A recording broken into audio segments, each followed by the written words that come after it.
तो आज की हमारी जो वीडियो रहने वाली है वो थोड़ी सी मोटिवेटिंग साइड में कह सकते हो या फिर थोड़ी सी नॉलेज स्किल बेस्ड रहने वाली है कि यार कभी भी हमारे पास कोई बड़ा क्वेश्चन आता है जेई एडवांस्ड की स्पेसिफिकली मैं बात कर रहा हूँ। कई सारे बच्चे अब जेई एडवांस 2025 की डेट भी आ चुकी है, 18 मई संडे को एग्ज़ाम है, जैसे कि जेई एडवांस्ड की आदत ही रहती है। तो अब थोड़ा बहुत आपको मेंस की प्रिपरेशन के साथ साथ अपनी प्रिपरेशन को जेई एडवांस लेवल पे भी लेकर जाना पड़ेगा। तो मैं यहाँ पर आपको ये बताना चाहता हूँ कि कोई भी क्वेश्चन, आजकल मेंस में भी ये चीज़ें मैथमेटिक्स में हो रही है, थोड़ी सी लैंग्वेज टफ करना, थोड़ा सा क्वेश्चन की लैंग्वेज को इस तरीके से घुमा देना या फिर इतनी सारी चीज़ें एक ही क्वेश्चन में पूछ देना छोटे छोटे करके कि बच्चा थोड़ा सा परेशान होकर उस क्वेश्चन को स्किप करे या फिर हड़बड़ाहट में आके क्वेश्चन का आंसर गलत निकाले। तो ये जो आदत है ये जे एडवांस की बहुत पुरानी आदत है। तो आप किस तरीके से अपनी इमेजिनेशन स्किल को बूस्ट अप कर सकते हैं किसी भी जे एडवांस के क्वेश्चन से। जैसे यहाँ पर मैंने कोऑर्डिनेट ज्योमेट्री के क्वेश्चन ला रखा हूँ, क्योंकि कोऑर्डिनेट ज्योमेट्री का क्वेश्चन मैं बेसिकली इसलिए ले रहा हूँ क्योंकि बच्चों की डिमांड थी कि आप कोऑर्डिनेट ज्योमेट्री नहीं कराते हो, ये नहीं कराते हो। तो अब इसीलिए मैं कोऑर्डिनेट ज्योमेट्री के बहुत सारे क्वेश्चंस आपको साथ डिस्कस कर रहा हूँ। और ये भी हो सकता है कि आने वाले मेंस में या फिर 2025 के ही मेंस में कुछ इसी तरीके का क्वेश्चन आपके पास आ जाए, क्योंकि ये जो सारे क्वेश्चन जे एडवांस फ्रेम करता है, ये जो क्वेश्चंस आपको स्क्रीन में दिख रहा है, यहाँ पर कुछ भी ऐसे कॉन्सेप्ट का यूज़ नहीं हो रहा है जो आपके एटलीस्ट एनसीईआरटी के सिलेबस से भी बाहर है।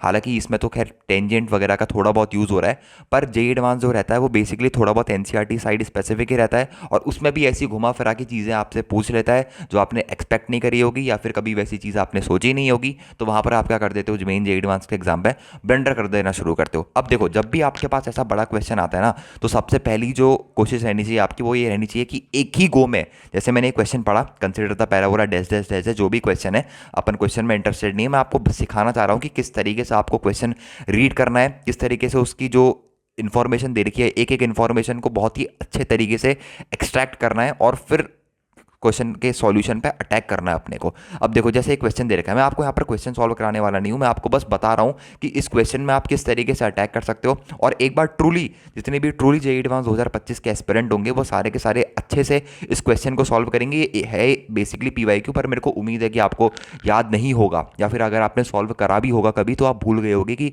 किस ईयर का क्वेश्चन है।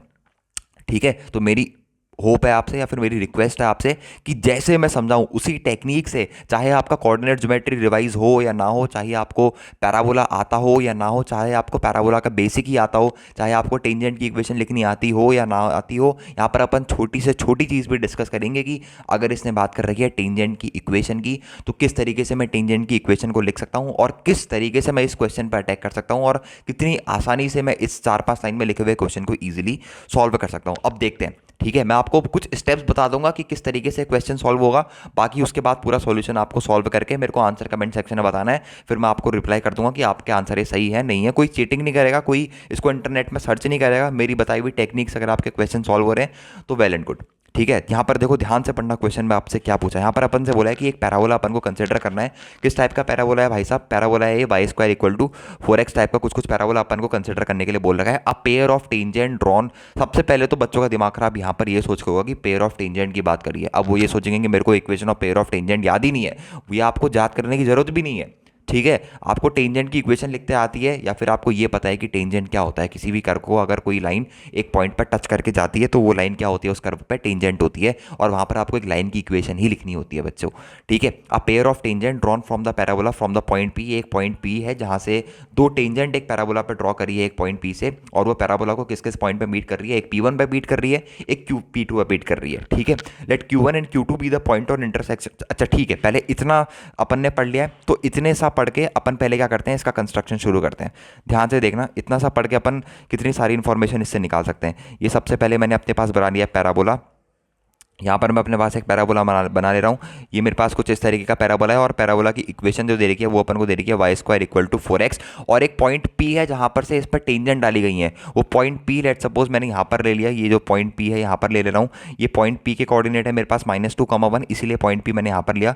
तो एक टेंजेंट मैंने डाल दिया इस पैराबोला पे इस पॉइंट पे, और एक और टेंजेंट जा रही है आपके पास इसी सेम पैराबोला पे, वो जा रही है लेट सपोज इस पॉइंट पे। तो एक पॉइंट ये आ गया, एक पॉइंट ये आ गया, ये पॉइंट का नाम दे रखा है P1, ये पॉइंट का नाम दे दे रखा है मेरे पास P2। अब क्वेश्चन को आगे पढ़ना शुरू करते हैं, ठीक है। Let S be the focus of the parabola. तो इस पैराबोला का फोकस आपको निकालना आता है। ये जो पैराबोला है मेरे पास Y square equal to 4ax है। 4a को आप 4 से कंपेयर करोगे तो a आपके पास 1 आ जाएगा। तो फोकस s के जो कोऑर्डिनेट आ गए आपके पास, वो आगे मेरे पास 1,0 निकल के आ गए, ठीक है, कोई दिक्कत नहीं है। फिर अपन से बोला है let Q1 and Q2 be the point on the line SP1 and SP2। अब SP1 और SP2 लाइन कौन सी है? तो SP1 जो लाइन है वो ये वाली है कुछ आपके पास, और SP2 जो लाइन है वो बेसिकली बच्चों ये वाली आपके पास लाइन है। तो SP1 और SP2 लाइन पे Q1 और Q2 दो पॉइंट्स हैं, और उनके बाद भी आपको कुछ इंफॉर्मेशन दे रखी है such that PQ1 is perpendicular to SP1 and PQ2 is perpendicular to SP2। अच्छा, मैं समझ गया। यहाँ पर एक पॉइंट लेना है आपको Q1, ध्यान से देखो, और Q1 पॉइंट SP1 लाइन में कुछ इस तरीके से लेना है ताकि PQ1 वाली जो लाइन है वो आपके पास परपेंडिकुलर हो। परपेंडिकुलर दिख नहीं रही, थोड़ा डायग्राम अप टू मार्क नहीं है, मान लेना कि ये मेरे पास पॉइंट है Q1, और कुछ यहाँ पर भी कुछ Q2 जो पॉइंट है वो यहाँ पर लेना है, ये परपेंडिकुलर होगा और ये मेरे पास पॉइंट हो जाएगा Q2, ठीक है। तो ये Q1 और Q2 मेरे पास पॉइंट्स भी आ गए। अब क्या पूछ रहा है अपन से? ठीक है, तो अपन से पूछ रहा है कि इनमें से कौन सी स्टेटमेंट ट्रू है। अब देखो, अब इसके बाद बच्चे क्या सोचेंगे? इसके बाद बच्चे सोचेंगे कि कैसे इस क्वेश्चन को अटैक करा जाए, या फिर कैसे इस क्वेश्चन को शुरू करा जाए।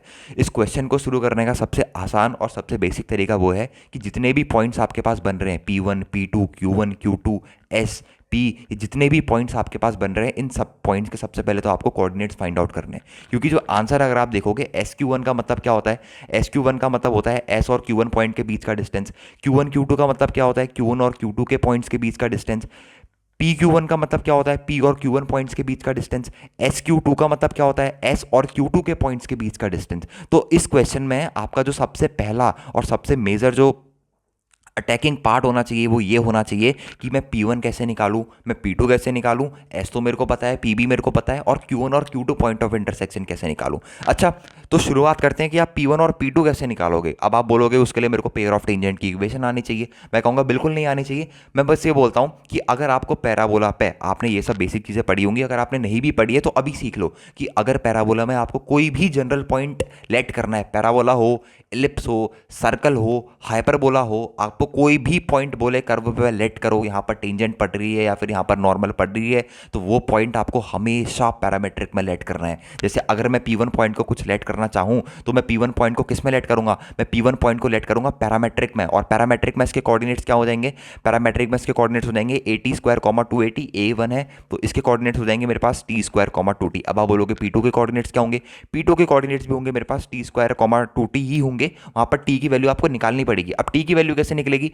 T की वैल्यू कुछ इस तरीके से निकलेगी, आपको टेंजेंट की इक्वेशन लिखनी है ना, आपको ये लाइन दिख रही है PP1 जो टेंजेंट की लाइन है, तो यहाँ पर आपको क्या लिखनी है? टेंजेंट की इक्वेशन लिखनी है। अब मैं बताता हूँ आपको टेंजेंट की इक्वेशन पैरामेट्रिक फॉर्म में कैसे लिखी जाती है। अच्छा, ध्यान से देखना, इस कॉन्सेप्ट को ध्यान से समझना ताकि आपको टेंजेंट की इक्वेशन भी लिखनी आ जाए। जैसे ये मेरे पास पैराबोला है, इस पैराबोला पे क्या करता हूँ मैं? इस पॉइंट पर टेंजेंट मारता हूँ। ध्यान से समझना, यहाँ पर मैं आपको टेंजेंट की इक्वेशन का प्रूफ बताता हूँ, और बताता हूँ कि ये आपको टेंजेंट की इक्वेशन अगर याद नहीं है, YT equals to x plus AT square, तो आप एग्जाम में इस चीज़ को कैसे ड्राइव भी कर सकते हो। जैसे लेट सपोज मेरे पास यहाँ पर तो पॉइंट T स्क्वायर 2T है ना, तो यहाँ पर मैं पॉइंट रख देता हूँ, मेरे पास T स्क्वायर 2T यहाँ पर पॉइंट रख लिया, और किस पॉइंट से टेंजेंट आ रही है? टेंजेंट जो आ रही है मेरे पास वो पॉइंट है -2 पॉजिटिव का 1, इस पॉइंट से टेंजेंट आ रही है। और पैराबोला क्या है? पैराबोला है भाई साहब मेरे पास y square equal to 4x। तो इक्वेशन ऑफ टेंजेंट क्या होगी? कुछ इस तरीके की होगी, y minus y1 is equal to m times of x minus x1। Slope कैसे निकलेगा? स्लोप निकलेगा इसको डिफरेंशिएट करके 2y डैश इक्वल टू 4। तो यहाँ से मेरे पास y डैश की वैल्यू कितनी निकल के आ जाएगी? वो निकल के आ जाएगी 4/2y, यानी कि ये निकल के आ गई मेरे पास 2/y, या फिर y की जगह आप रख सकते हो कितना? 2t रख सकते हो, तो ये निकल के आ जाएगा मेरे पास 1/t निकल के आ जाएगा, 280 1/t निकल के आ जाएगा। अब y माइनस y1 की जगह कितना रखना है आपको? y1 की जगह रख दो यहाँ पर 1, क्योंकि टेंजेंट जो है वो इस पॉइंट से पास कर रही है, तो y minus 1 is equal to यहाँ पर निकल के आ जाएगा मेरे पास 1/t, sorry y minus y1 की जगह कितना निकल के आ जाएगा? 2t निकल के आ जाएगा ना, सॉरी। तो y minus 2t is equals to m times of x minus x1। तो x माइनस x1 की जगह मेरे पास निकल के आ जाएगा t स्क्वायर। तो ये तो मेरे पास आ गई इक्वेशन ऑफ टेंजेंट, किस पॉइंट पे? t स्क्वायर 2t पॉइंट पे। अब जो इक्वेशन ऑफ टेंजेंट है वो इस पॉइंट से पास कर रही है, कौन से पॉइंट से? -2 +1 से पास कर रही है, तो इसको इसमें सेटिस्फाइड करवा दो। तो यहाँ पर मेरे पास आ जाएगा -2, सॉरी यहाँ पर मेरे पास कितना आ जाएगा, यहाँ पर मेरे पास आ जाएगा प्लस का 1 माइनस का 2t और इक्वल टू में आ जाएगा मेरे पास 1/t इंटू एक्स की जगह आ जाएगा माइनस का 2 माइनस का टी स्क्वायर। तो अगर आप यहाँ से सॉल्व करोगे तो t की दो वैल्यू आएंगी, एक t की वैल्यू आएगी पॉजिटिव, एक t की वैल्यू आएगी निगेटिव। पॉजिटिव जो होगी वो आपको फर्स्ट क्वाड्रेंट में रखनी होगी ताकि मेरे पास दोनों पॉइंट पॉजिटिव आ जाए, क्योंकि पहले क्वाड्रेंट में है। अब जो P2 पॉइंट आएगा ना, P2 पॉइंट का x कोऑर्डिनेट तो पॉजिटिव आएगा बट y कोऑर्डिनेट इसका नेगेटिव आएगा। अगर y कोऑर्डिनेट नेगेटिव आएगा तो जो t की नेगेटिव वाली वैल्यू आएगी वो आपको यहाँ पर रखनी होगी। यहाँ पर P2 की जगह वो वैल्यू रखोगे, t की जो नेगेटिव वाली वैल्यू आएगी ना, कहाँ से, यहाँ से इस क्वाड्रेटिक, यहाँ पर कुछ क्वाड्रेटिक बनेगी, इस क्वाड्रेटिक को सॉल्व करके t की एक नेगेटिव वैल्यू निकल के आएगी, वो आपको यहाँ पर पुट करनी है। तो आपके पास P1 भी आ जाएगा, आपके पास P2 आ जाएगा। अब बारी आती है Q1 और Q2 कैसे निकालेंगे।